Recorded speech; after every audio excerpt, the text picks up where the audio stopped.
everybody, and well, wait. Yeah. Can you hear me? Yeah. Oh, maybe Oh, I is don't that- need this.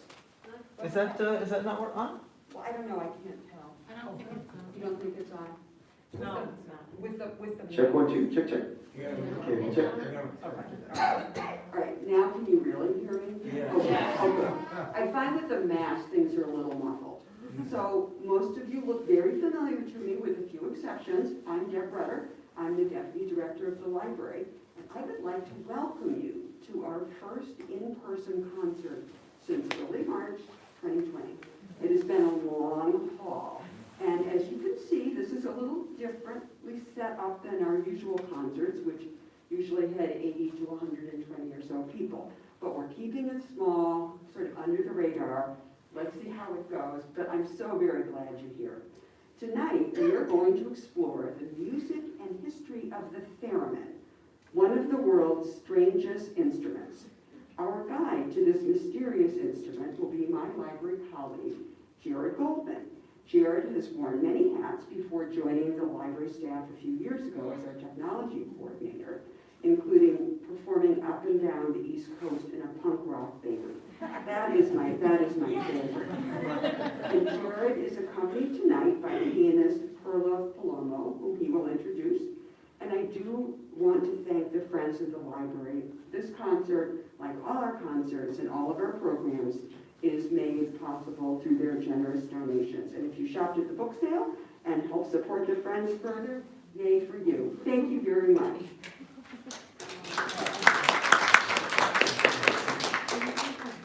Great, thank you so much, Deb. Well, welcome everyone. Thank you so much for coming. We are doing a little experiment with the Friday night concerts tonight. We hadn't often done after-hours Friday night concerts, so we're concerned about the turnout, but what a great turnout. Thank you so much for being here. So we're going to have some fun tonight. We're going to explore some music, some science, and a little history. So first and foremost, I'd like to introduce Perla Palomo, who is helping us out on piano tonight. Let's give her a round of applause. Thank you. When Deb had asked me to do a concert, I knew I would need someone to perform on piano as an accompanist. And I asked Perla, who was looking to get back into music, and she was gracious enough to step up. So I really appreciate Perla helping us out tonight, and I think it's going to be fantastic. So my name is Jared Goldman. Some of you know me as the technology coordinator here, but tonight I will be providing some entertainment, hopefully. And the last person or thing I need to introduce tonight would be the theremin. And we're going to talk in depth about the ins and outs, but I think the best introduction for the theremin is the sound itself. So without further ado, we're going to get started. Let me just change real quick.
bit too loud over the piano? I'm sorry? Okay, maybe it's just my speaker. All right. All right, so a lot of you are probably wondering what this is and how it works. So I'd love to give a little explanation of kind of what's going on with all this here. So the theremin is using these two antennas, one vertical and one horizontal. The pitch arm here in this vertical antenna is actually creating an invisible electromagnetic field. So if you imagine a little bubble that's surrounding this antenna, that's coming right about here where I'm standing. And within that field are all the pitches and tones that you're hearing as I play. So, as I move my hand closer into the field, the pitch will go up and down depending on the distance. So, if you look at a theremin here, the bubble that extends out is going to be the very end of where it makes those tones. So if I were to back out beyond that range, you'll hear no tone at all. Everything inside is going to have every note from the beginning of the range to the antenna itself. So the next question when playing it is, well, how do I know where these notes are? So when I make a hand gesture between the position 1 and position 8, which are the 8 notes of the scale, I need to make sure that all the notes on my scale fit within my hand. So what I do is turn a little knob on my box here that will adjust the distance of the bubble. Now as the bubble scrunches in, let's say someone had smaller hands, bubble scrunches in and all those notes clump together with it. The other antenna is the volume antenna.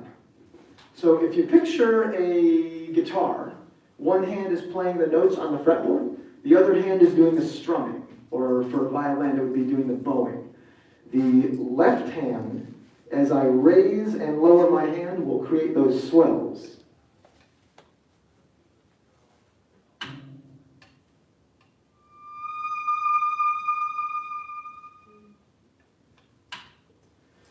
And with the volume and the pitches, you have everything you need to create some music. So, with that said, let's move on and we can kind of explore some more tunes and see how the theremin reacts to them.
Thank you so much.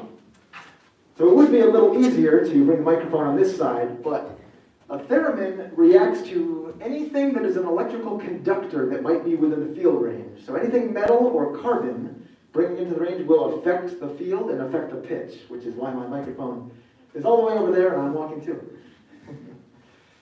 The theremin might have seemed like it came out this year because it's such a technological wonder, but it was actually invented in 1920. It's been around a century. It was invented by this gentleman, Leon Theremin, who humbly named the instrument after himself. Now, Theremin was a Russian physicist, and he was working with proximity triggers, things that make tones or alerts as you get closer to them. One of which was the detection of deadly gas leaks. So, his concept, there we go. Concept was very simple. In a gas leak, the air gets denser. So his idea was to create an electromagnetic field that creates a tone when anything enters into it, like including thick, deadly gas. So, using oscillators and capacitors, he actually created one, and he realized that other than deadly gas, anything that entered the field made that tone, including the human hand. So, being a musician himself, he quickly changed gears and decided he could invent one of the world's first electronic musical instruments. And he did. This is him playing his own instrument back in the 1920s. When he created his model of it, he ended up traveling around the world trying to pitch it to different markets and different wealthy people at the time who he thought might be interested in such a technological wonder. All right, so we're going to continue on with some more songs. So this next one we're going to do, it was actually a funny story. Someone at the library had come up to me while they were checking out a DVD of a television show called The Midsummer Murders, which at the time I had never heard of. And she recommended it to me. And not long after that, a musical instructor who I was working with, when I was asking for some recommendations for pieces that might work with the theremin, she recommended the theme song to The Midsummer Murders, which I had recently found out about, which I came to realize is one of the first pieces written and performed for the theremin. So when you're hearing the actual theme song, it's actually played on the theremin. So we're going to do that for you now. Tune real quick.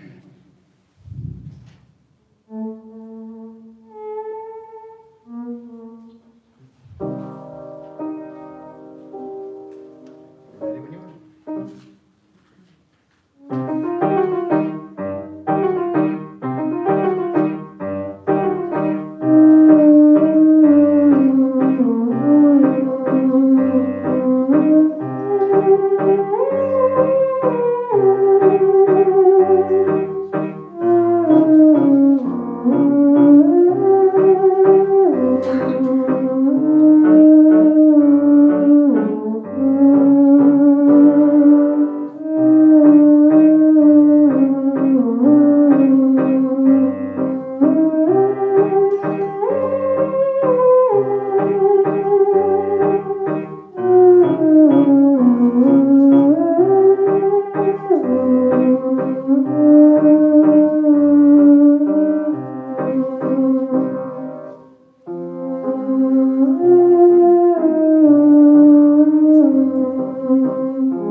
All right, thank you so much.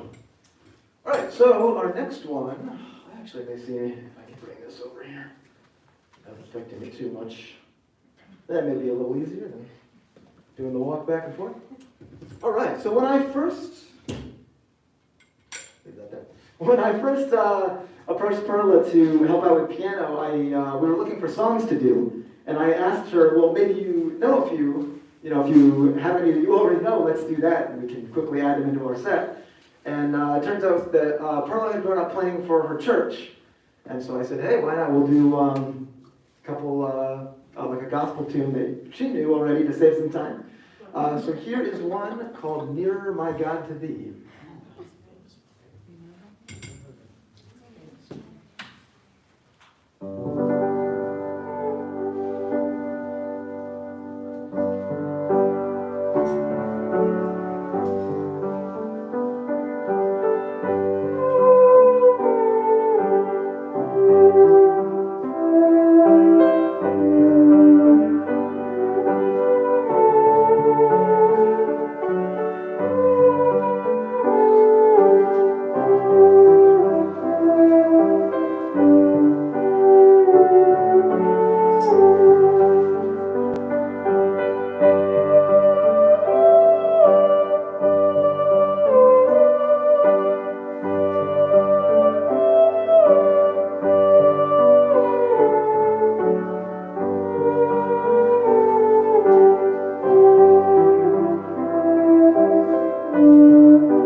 Thank you so much. We're going to do an Elvis tune now. Let's, bring it a little more modern.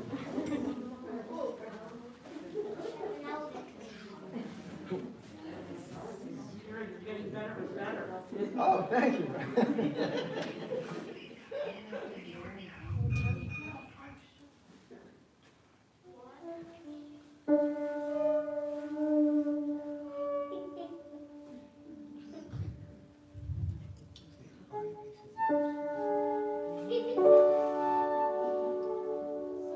Cool, let's do it.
So it is December, so we can't let you go home without hearing at least a few holiday songs. So we're going to go into our holiday repertoire here for just a bit.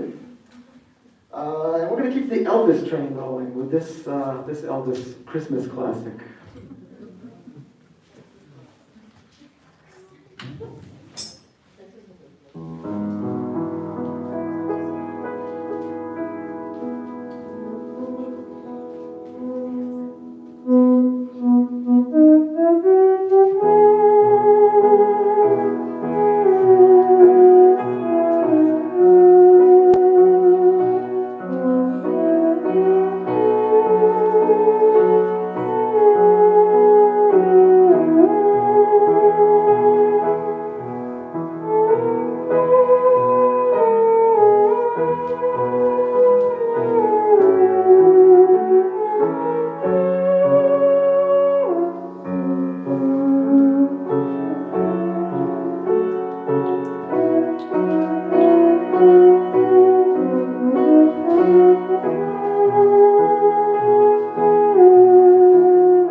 All right, let me tune up really quick.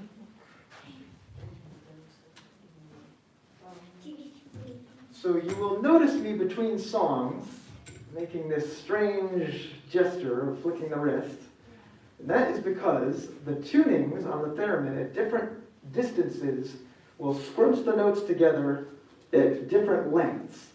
So for one song that's played, say, in the higher register, all the way up here, it's going to be a slightly out of tune if I were to play a very low sound down here. It's more in the cello range.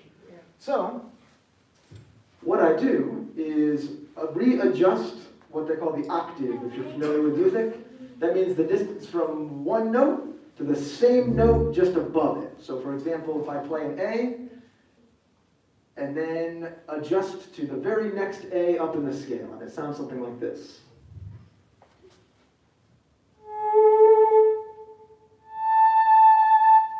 So I'm playing those two notes, so if I were to play the 1 position, and then play the 8 position, and it's slightly out of tune, that means I need to readjust the size of the field that we had talked about. So I'm going to tighten that up slightly. You'll also notice when I slide out of range, I know that the field ends right about here. I can come just into it, and I can walk around.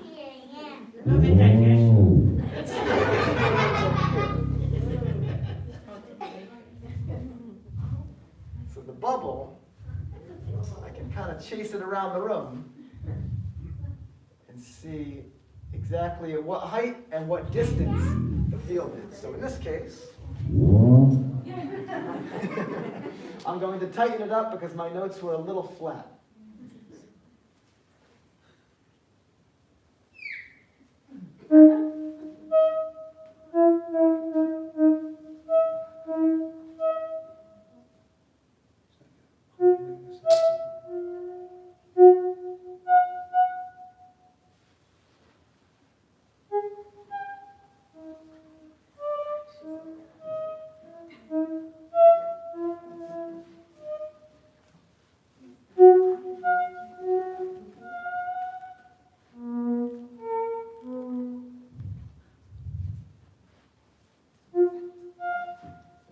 sounds just about right, from A to A.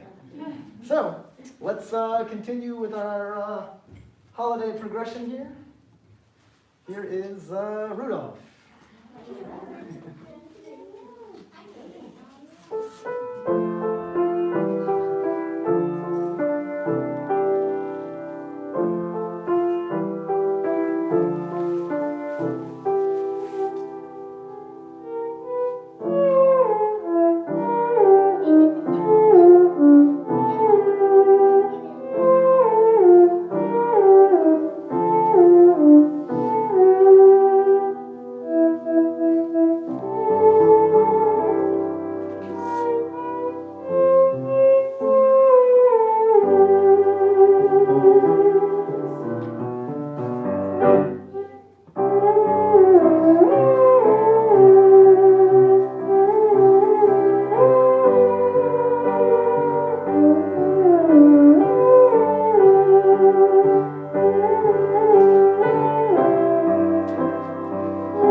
Thank you so much.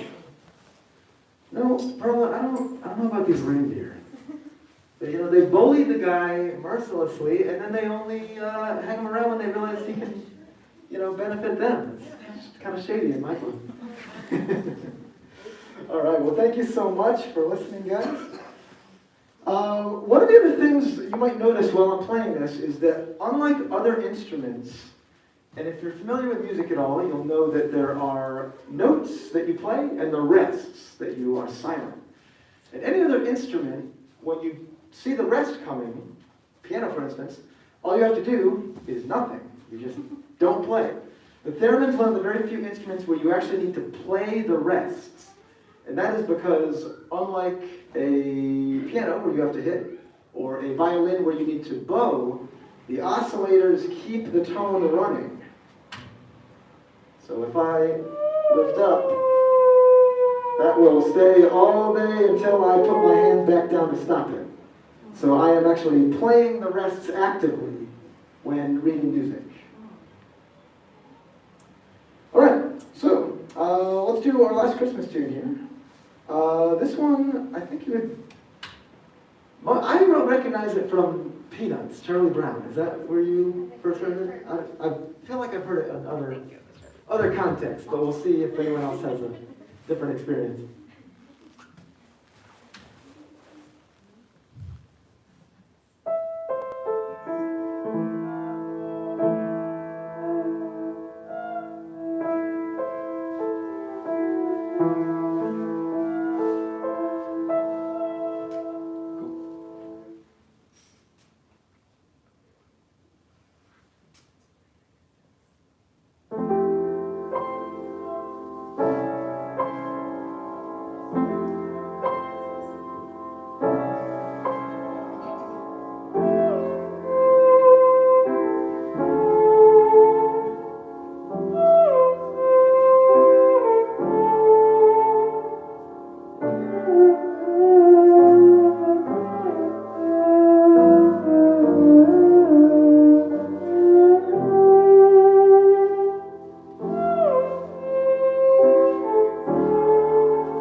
taught, you self-taught?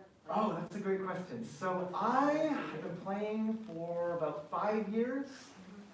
I was self-taught in the beginning with a lot of YouTube instruction. I ended up taking lessons with a woman who lives in Germany, believe it or not, named Carolina Ike. And if you Google or YouTube just Theremin, she's one of the top names that comes up. She's a real phenomenal player. So I am playing this concert for you tonight, but I am still very much a student of the Theremin because it's extremely difficult to play if I say so. So And I know yeah. Oh, yeah. there are a lot of controls on the back. Can you just like talk a little bit, it looks like there's probably buttons or controls on the back. What are those two? Yeah. So these are just different outs. So I can send the main out to the speakers, which is the one cue here. Another one of these little holes here can send out to a tuner.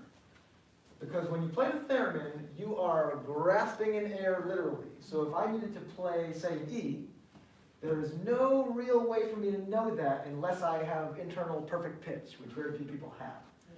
So what I could do is I could send another cable out to a digital tuner, which is like a little scale that tells me what note I'm currently playing. And that way I could see the note that I was on as I'm playing it, and then sort of perfect the intro note from there. The other thing that the theremin is phenomenal at is controlling what they call control voltage. So if you've ever heard a synthesizer that makes all those weird techno sounds, those are controlled by the player who's playing keys, just like Perla is here, but you can also control those with a voltage parameter. The parameter being something like the amount of pitch or the amount of volume that I'm giving it. So I could plug this machine into a synthesizer and tell it to get, play faster as the pitch goes up, or to play minor chords as the volume goes up. So you can really use it as a computer controller if you wanted to get really fancy with it. Yeah. The one that Mr. Theremin's playing, Mm-hmm. is, you can see it's come a long way from the style he's using it. I'm wondering if there's anything on the backside where you're looking at it, because you're looking down a lot, are there any notes that? Yeah, Up so over there? I will actually So I rotate know for how you far guys it's come to hear. Oh, okay. And I have a plethora of controls. Oh, okay, I see, I was wondering if the notes were showing up. Oh, Like they no, have so- them, like for the piano that you can look. Oh, yeah, so that's a good question. So I cannot see the note I am playing. So I am Okay. playing by ear, which is why Perla is so kind to give me the key at the beginning of each song so I can Right. match it by ear. The main ones I was talking about were the volume and the pitch. Really, to play those are the only two you need, is to increase how big the volume field is and how big that pitch bubble is. Everything else is sort of bells and whistles fancy. I can change the octave to make it higher notes or lower notes to suit the song. I can add a little more of that echo reverb effect.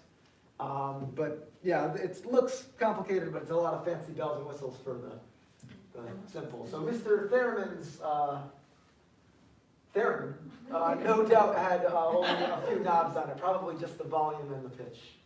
Did you buy that one, or is it yours? I did purchase this one. I don't want to ask you how much. Oh, we'll talk after. We'll get to one.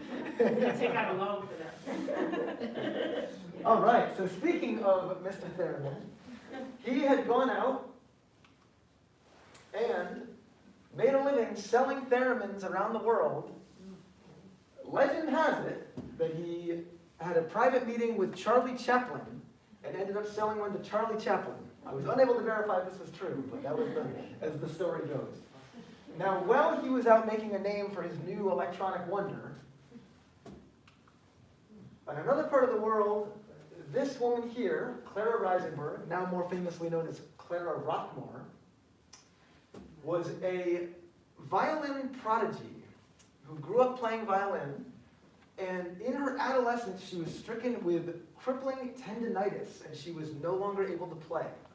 So thinking her career was over, she put down music until she heard of this man and his crazy invention where you could play the instrument without touching it, which if you have tendinitis sounds like a dream.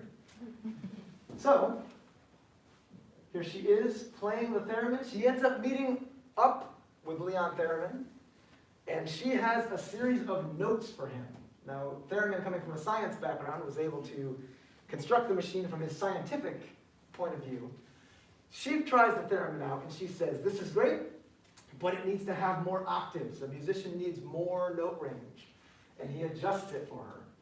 Then she says, the volume field needs to have a shorter range so that you can do fast staccato notes, which come in handy if you're playing any kind of classical music. And so he adjusts it. And so for years, the two of them work on perfecting the instrument in this beautiful synergy of musicality and science. So here they are in 1929 at New York City at a performance where they're showcasing the theremin. And throughout all of this, working and perfecting the instrument, of course, he falls madly in love with her. And so he decides to ask her to marry him, and he does, and she says no. She rejects. And so ultimately they part ways, and they go off marrying other people. Clara Rockmore, of course, goes off to marry Mr. Rockmore, attorney Robert Rockmore, who I don't know too much about. And Theremin returns to Russia. But the instrument itself, it was just sort of created with this unrequited love, and I really feel like the heartache still lives in the sound of the instrument. It's wailing tones. So with that said, we're going to do a song about heartache that is done by one of my favorite composers who writes about a lot of heartache. But before we do that, this is them in New York City in 1929. They part ways. Theremin leaves the United States, and then does not return for almost 50 years when he reunites with Clara Rockmore in 1991 for the first time in nearly 50 years in New York City again. And this is a photo of them in 91. Leon Theremin died 2 years later in 1993. Clara Rockmore lived to 1998. Theremin was 97 when he died. But this is, I believe, the last photo of them taken together. It was in New York City. So I will leave that up while we play this heart-wrenching song for you to pull your hearts out. Would you mind just giving me the key one more time?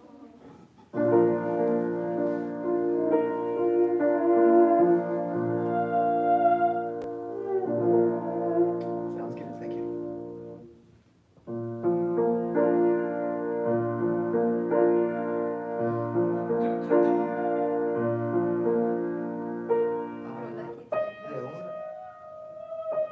There it is. Let's start that again.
Did you feel the heartache from it? I felt Yeah. it. Yeah. Oh, for those of you who didn't recognize, that was Last Kiss by the great Taylor Swift. I think she was in the late Baroque period she composed, is that right, Tom? That's what I thought. All right, so, what's next?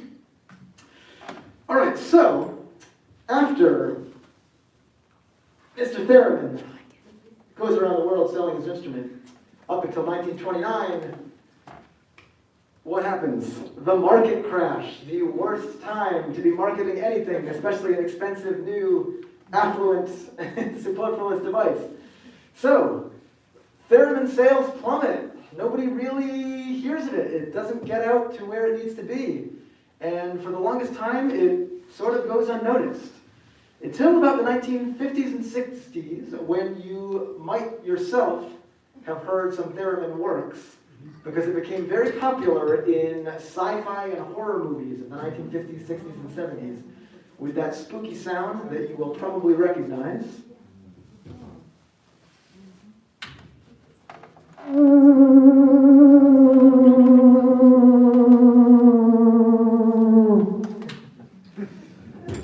Which to me sounds very much like a cheesy 60s sci-fi movie. All right, so we're going to give you an example of what that might look like right now. Do you want to, you could probably crank that a little bit. Boost that. Did that stay on? Excellent.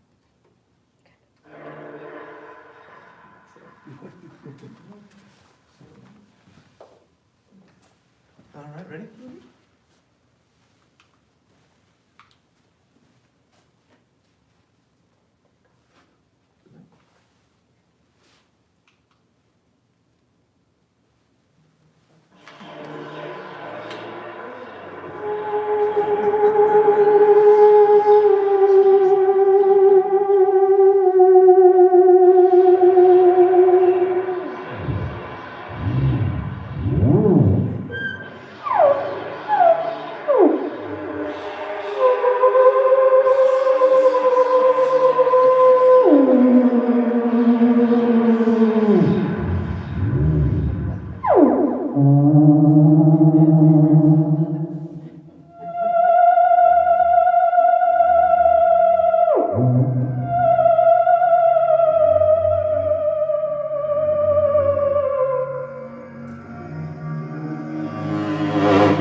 All right, so we are going to do one more for you, and then we're going to kind of open it up to Q&A, or we can kind of discuss, and we can answer any questions you might have. What movie was that from, Jared? Oh, so that was a compilation of a bunch of movies I should have remembered the titles. I That's okay. went on YouTube and typed sci-fi movie, corny sci-fi 60s, with all these keywords.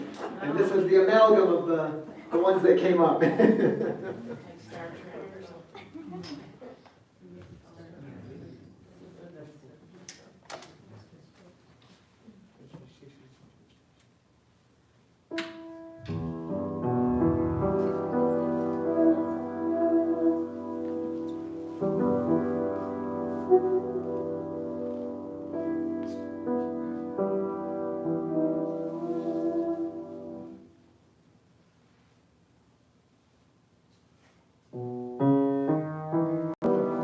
Oh, sorry. I gave you the nod too soon. And nod.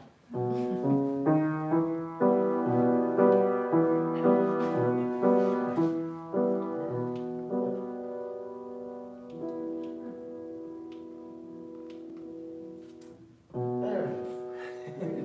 Yep.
All right.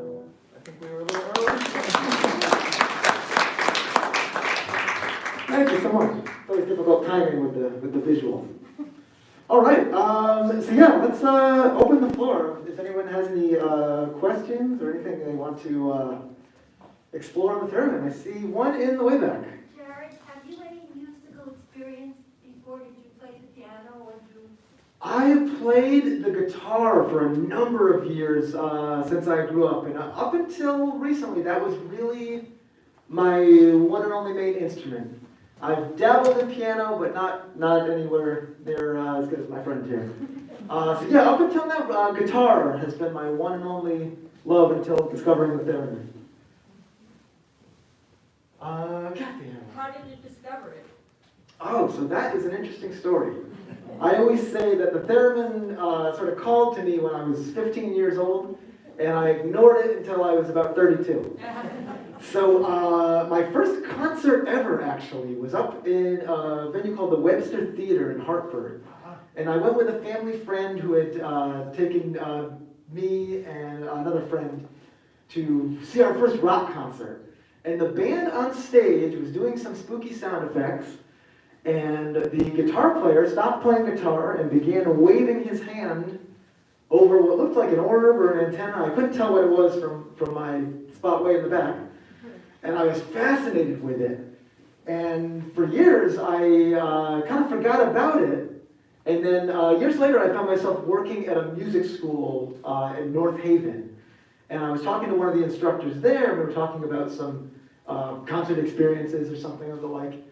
And I told him that story, and he said, oh, you know what, it was probably a theremin. And I had never heard of that. And so afterwards, I looked it up and looked up some videos, and I realized, wow, this really was something I wanted to, I would say get my hands on, but get my hands around. Yeah, and looking back, I really wish I had discovered it younger. I'd probably be a lot better for you tonight if I had. Right. Do you remember who that band was? It was a heavy metal band called Coal Chamber. I can't imagine they're a household name, but at the time they were the bee's knees of heavy metal rock concerts. But to this day, I don't 100% know that it was a theremin that he was using. That was just what was sort of suggested to me by this teacher friend of mine. So I should look that up and see if it was actually something else. But either way, it led me to the instrument I love now. Brandon, you had a question? Yeah, Jared, I really enjoyed this concert, by the way. Oh, thank you so much. So unusual. So I have so many questions, but I'm just trying to ask something more important. You said you're studying with a woman from Germany now. Yes, yes. I don't suppose you're traveling to Germany or whatever. Are you doing it online or? I am not traveling to Germany. I wish I was. Yeah, so we are conversing via Zoom. Okay. So when I first met Carolina Ike, my instructor, she was in New York City. So pre-pandemic, she was traveling all over the world and doing private lessons, one of which was New York. So I took the train down and met her in a group class, and then later did a few private lessons in New York. And then, yeah, after that it was all FaceTime, Skype, Zoom, which is unfortunate, but it's, as long as you get the audio worked out and there's no lag, it really does just the trick. But I'm hoping at some point she will return to the States and I'll be able to have an in-person lesson. It sounds like a cross to me. I was trying to figure out which instrument of the orchestra it sounds most like between the cello and the oboe. Well, that's sort of the beauty of it, and that's one of the things that Clara Rockmore helped Theremin to improve from a musician standpoint, is that his original design, I believe it only had like a 2-octave range, and she suggested that he increase it to an 8-octave range, meaning it can start from very high to those very low notes. And the low, it's really only limited by the capability of your loudspeaker. So if we had a subsonic speaker, we could probably go even lower. But as I back out, it goes out of the range of our PA speakers here today. But yeah, that's sort of the beauty of it. The higher notes can really sound like a violin or a viola. The low ones can really give the essence of a cello. Do you feel any vibration in your hands at all when you're doing it? Or? So, yeah, you can't feel the electromagnetic field, but in a way you kind of do play by feel. So I guess it's more, you'd say, by playing by ear. But yeah, you don't really feel anything physically in your hands when you play. Yes? Speaking of vibrations, the first time I ever heard an instrument was, believe it or not, the Beach Boys. Oh, yes, yes. I saw good vibrations. Good vibrations have the theremin in the background. So if you haven't heard that, you can look up Good Vibrations by the Beach Boys and hear that theremin in the background of the chorus. Now, I don't know if any of the Beach Boys was the one playing, or if they had some studio guy playing the theremin. That'd be interesting to find out if one of them had that skill. Is it making a comeback now as far as how many would you say in Connecticut, or do you have any feel for it? Wow, I can't say that it is. I mean, one of the reasons my instructor is all the way in Germany is because there are no local theremin instructors over there. Yeah, it's tough to say. This one was actually released recently in 2020 for the 100th year anniversary of the theremin invention. It's actually called the Claravox, named after Clara Rockmore, who was the most prominent player. But yeah, I wish I could say it was making a big comeback, but to my knowledge, there are not too many thereminists like myself around, at least the Connecticut area. So what is the black box on the floor? Oh, this is just a speaker. So it's the same speaker as the one up here. I like to put one on the floor because it helps me hear the pitch. If I can hear the pitch a slight split second before you guys do, it helps correct it if it is a little off. So that's just a floor wedge for Perla and I to sort of hear ourselves, whereas the loudspeaker here is going straight up for you guys, so. Are there variations of this? There are. So this one here is sort of a vertical box. Another very common one is sort of the one I showed in that diagram. But it is, a lot of them are just sort of like an oblong wooden box, like these here. So really, is the shape of the body doesn't matter so much as long as it's got that pitch antenna and the volume antenna on the left. So you could really make a crazy design if you wanted to for the middle, as long as it's got the electronic components. You have to ensure that, because this is like, where would you get that? It's very hard, probably. Oh, yes. Kind of So instrument like that. there is actually a third party in the love affair of Clara Rockmore and Leon Theremin, and that is Robert Moog, or Moog, depending on how you pronounce it. And he was a pioneer of the modern synthesizer. And his company, Moog, was the first one to mass produce Leon Theremin's invention and produce Theremins commercially. So he also worked with Theremin and Clara Rockmore to develop how they were going to produce the instrument commercially. So you can today go onto moogmusic.com and purchase your own Theremin. It may take a while with the current parts shortage, but they are still in production, yes. All right, any other questions? You go on the road with that pretty good. Oh, yeah. I've got to get a case for it. It's a little bit to assemble because you got to break down all the individual parts. But can we have one more round of applause for Perla Palomo? Who holds us out with it.